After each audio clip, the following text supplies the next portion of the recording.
Hi everyone, it's Kylie here from Happy Little Stampers, and I'm going to show you a new technique to me, which is stamping with gelatos.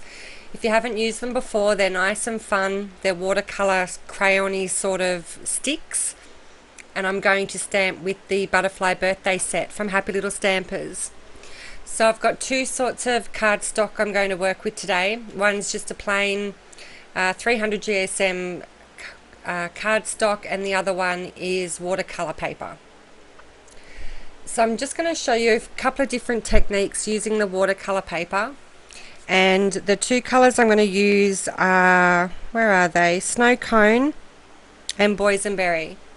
So what we want to do is cover the stamp with the lightest color first. So you do need two colors that are close together, one dark, one light. As you can see, I used a water pen just to moisten up the gelato once I'd put it on the stamp. And with this darker one, I'm just going to do the outline just to get that contrast between the two. Now, remember, whenever you're working with watercolors, it will never be perfect, and we don't want a perfectly stamped image. We want this watercolored look. So this time I'm going to introduce a new color, and it is passion fruit. So we're going to do exactly the same technique. Use the light blue color first,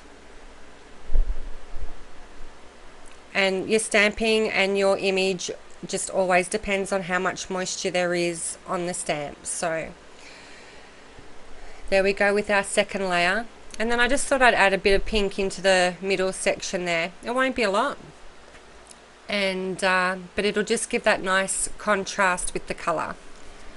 So we're basically doing a bit of multi-layering with our stamping. So as I said, with the moisture on the stamp, that's going to depend how wishy-washy, watercolory that you're going to get once you stamp your image.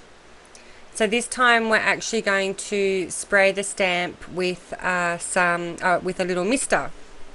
So it's going to be quite damp, and as you can see already, it's quite a different image that we're getting. Now, I'm not going to re-mist the stamp because there is quite a lot of moisture.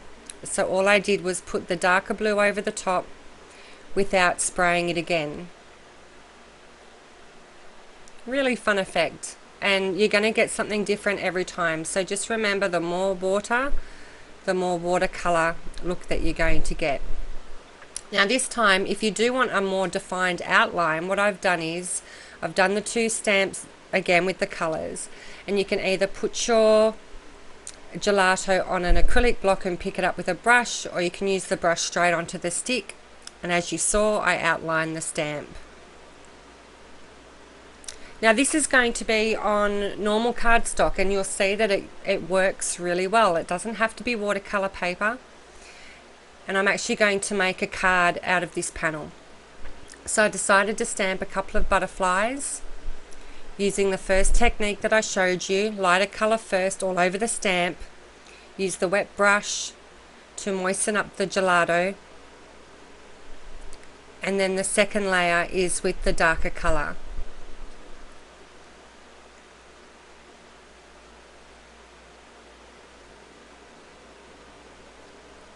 Now I decided I would stamp my sentiment with the gelato just as a base. It's not going to work perfectly because, once again, it is a watercolor.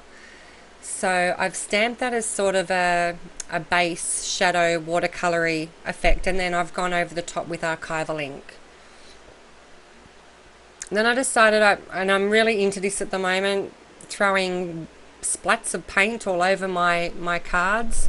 So I've used some Dilutions. It's a water-based blue paint and a black acrylic paint on this one.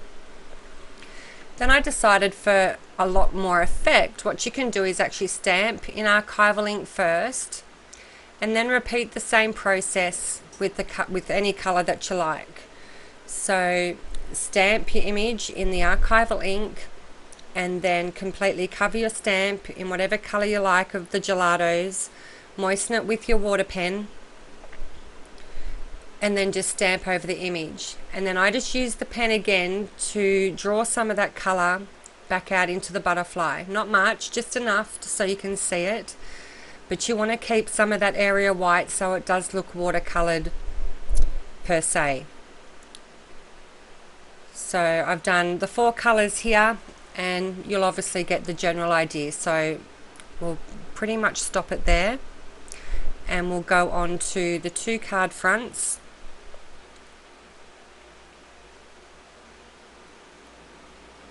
So as you can see, the one on the right was the one I previously showed you with all the splats, and then of course I decided to do the same to the one on the left hand side.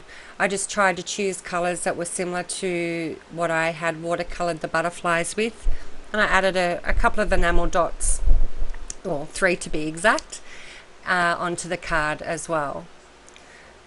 So now I'm just going to assemble my card. I decided that the archival stamped butterflies would be best on a very thin mat of black paper, and the light blue butterflies on a light blue panel.